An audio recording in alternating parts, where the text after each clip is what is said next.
है। हो सकता है बर्फ के देश में रहती हो। ये रेनडियर बर्फीले प्रदेश का हिरन तुम्हें उसके बारे में बहुत कुछ बताएगा। इतने में रेनडियर अपने पिंजरे से बोला, वहाँ चारों तरफ हमेशा बर्फ ही बर्फ रहती है। वहाँ सब आजादी से रहते हैं। बर्फ की रानी गर्मी के दिनों में बर्फ के मैदान में आ जाती है, लेकिन उसका किला उत्तरी ध्रुव पर है। सुबह उठकर गेरडा ने उस लड़की को कबूतर और रेनडियर की बातें बता दी और उससे मदद मांगी। लुटेरे की लड़की राजी हो गई। दोपहर में जब सब लोग खा पी कर सो गए, तब उस लड़की ने गेरडा को रेनडियर से अपने साथ उत्तर के बर्फीले देश लैपलैंड पहुंचा आने को कहा। रेनडियर फौरन राजी हो गया। लुटेरे की लड़की ने गेरडा को रेनडियर की पीठ पर बांध दिया और अपनी माँ के बड़े बड़े दस्ताने हाथों में पहना दिए, ताकि बर्फीले देश में उसे ज्यादा ठंड न लगे। गेरडा की आंखों में आंसू आ गए, क्योंकि उसने ये कभी नहीं सोचा था कि लुटेरों के बीच भी उसे अपना कोई मित्र मिल जाएगा। उसे आंसू बहाते देखकर लुटेरे की लड़की बोली, तुम इस तरह रोती क्यों हो? तुम्हें तो और खुश होना चाहिए। लो, ये रोटी के कुछ टुकड़े हैं और कुछ भुना हुआ गोश्त है। अपने पास रख लो, रास्ते में भूख लगने पर खा लेना। फिर उसने रेनडियर की पीठ ठोककर कहा, देखो, इस लड़की को कहीं गिराना मत, बहुत संभाल कर ले जाना। रेनडियर गेरडा को अपनी पीठ पर बिठाए हुए फौरन चौकड़ी भरकर भाग खड़ा हुआ। रास्ते में एक जगह रुककर दोनों ने खाना खाया। रेनडियर फिर से दौड़ने लगा। अंत में वे दोनों उत्तरी ध्रुव के पास के बर्फीले देश लैपलैंड में जा पहुँचे। रेनडियर एक छोटी सी झोपड़ी के पास रुका। ये झोपड़ी बर्फ का एक अजीब सा मकान था, जिसके अंदर एक स्त्री बैठी हुई आग में मछली भून रही थी। अंदर जाकर रेनडियर ने पहले तो गेरडा का किस्सा कह सुनाया और फिर अपनी राम कहानी सुनाई। गेरडा को इतना जाड़ा लग रहा था कि वह एक कोने में दुबक कर बैठ गई। गेरडा का किस्सा सुनकर वह स्त्री बोली, बेटी, अभी तुम्हें बहुत दूर जाना है। यहाँ से 100 मील दूर फिनलैंड नामक एक देश पड़ता है। आजकल बर्फ की रानी ने वहीं पर डेरा डाल रखा। उसके खेमे में रोज रात को नीले रंग की बत्तियां जलती हैं। लो, एक मछली के सूखे हुए टुकड़े पर मैं तुम्हें एक चिट्ठी लिख देती हूँ, क्योंकि मेरे पास कोई कागज नहीं है। ये चिट्ठी तुम रास्ते में रहने वाली फिनलैंड की एक स्त्री को दे देना। वो तुम्हें आगे का रास्ता बता देगी। उसने गेरडा को खाना खिलाया। गेरडा ने कुछ तक आग तापी और फिर वो उसकी चिट्ठी लेकर रेनडियर की पीठ पर सवार हो गई। रेनडियर दौड़ने लगा। रेनडियर रात भर दौड़ता रहा और फिनलैंड जा पहुंचा। वो उस स्त्री की झोपड़ी जानता था, जिसके नाम गर्दा एक चिट्ठी लेकर जा रही थी। उसने वहां जाकर आवाज लगाई और फिर घुटनों के बल रेंगते हुए दोनों उसकी झोपड़ी में घुस गए। अंदर आग जल रही थी। गेरडा आग तापने बैठ गई। उस स्त्री ने सूखी मछली पर लिखी हुई चिट्ठी 2-3 बार पढ़ी और फिर मछली को खाने के लिए संभाल कर रख लिया। फिर उसने रेनडियर से कहा, इस लड़की का भाई किटी अभी तक बर्फ की रानी के साथ ही रहता है। उसे यहाँ की चीजें इतनी अच्छी लगती हैं कि वो और सब कुछ भूल गया है। अब वो यहाँ से जाना नहीं चाहता। लेकिन असली बात तो यह है कि उस जादुई आईने के कुछ टुकड़े उसकी आंखों और उसके दिल में घुसे हुए हैं, जिससे वह हर खराब चीज को अच्छी समझने लगा है और बर्फ की रानी के असर में रहता है। जब तक वे टुकड़े नहीं निकलते, तब तक वो एक अच्छे लड़के की तरह नहीं सोच सकता और बर्फ की रानी उसे बराबर अपने असर में रखेगी। ये सुनकर रेनडियर बोला, तो तुम इस नन्ही बच्ची पर दया करके इसे कोई चीज क्यों नहीं दे देती, जिसे यह इस मुसीबत में काम ला सके और बर्फ की रानी के असर से किटी को छुड़ा सके। वो स्त्री कहने लगी, नहीं, इस लड़की के पास खुद एक बहुत बड़ी शक्ति है।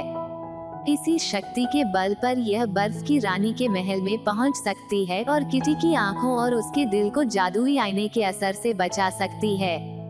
इसके पास जो शक्ति है वह है इसका पवित्र और प्रेम भरा हृदय। उसी के बल पर इसे जीत मिल सकती है।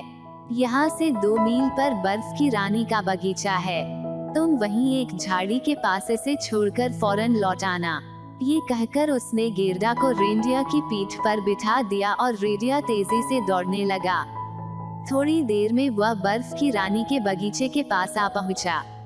वहां उसने गेरदा को उतार दिया और उसे चूम लिया। उसकी आंखों में आंसू आ गए।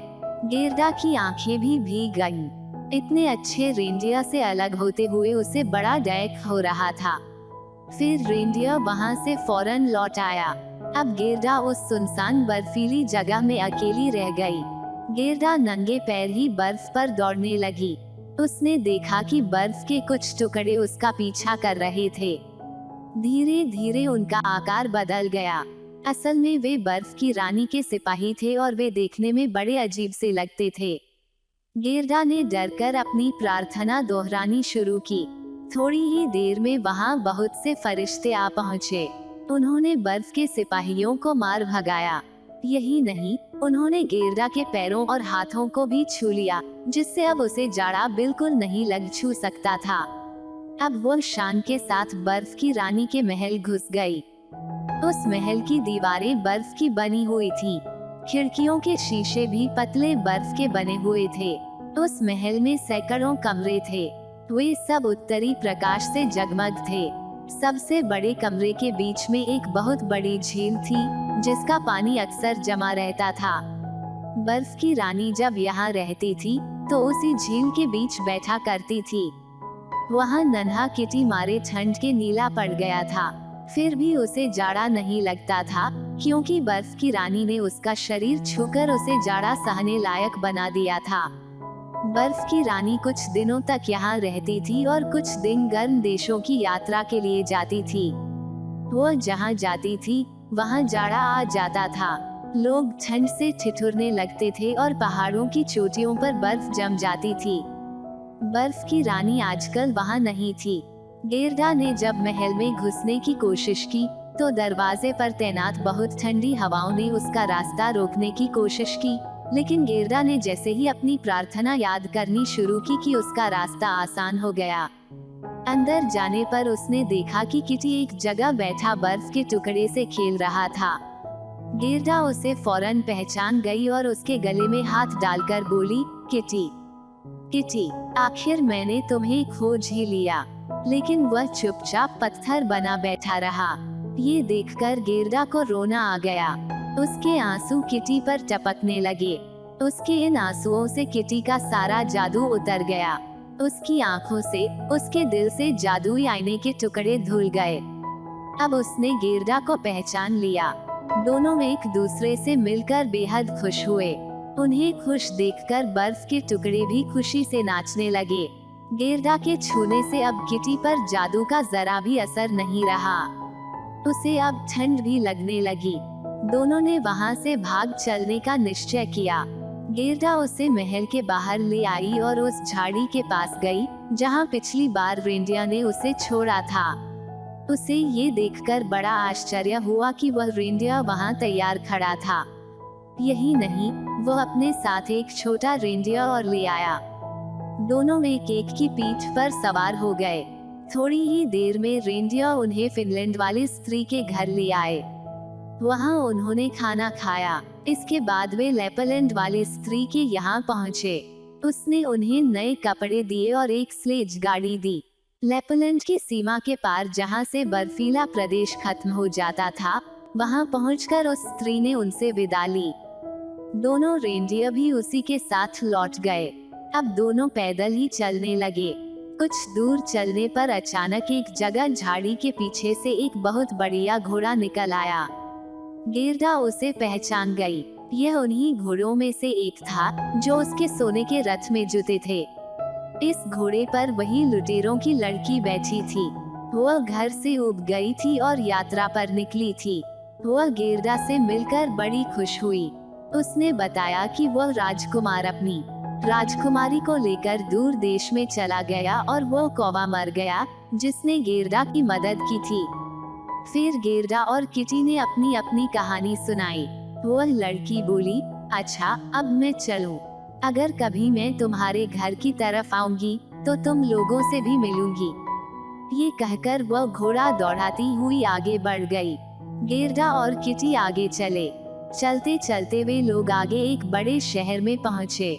कुछ सड़कों को पाकर आगे जाने पर फौरन उन्होंने पहचान लिया कि यह तो उनका अपना शहर है। गेरदा अपनी दादी का मकान पहचान गई। दोनों अंदर चले गए। वही कमरा, वही सब कुछ। घड़ी उसी तरह टिक टिक कर रही थी। किसी चीज में कोई फर्क नहीं आया था। फर्क था तो सिर्फ उन्हीं दोनों में। वे अब काफी बड़े हो गए थे। खिड़कियों में अब भी गुलाब के फूल खिले हुए थे। दोनों घर लौटकर कितने खुश थे।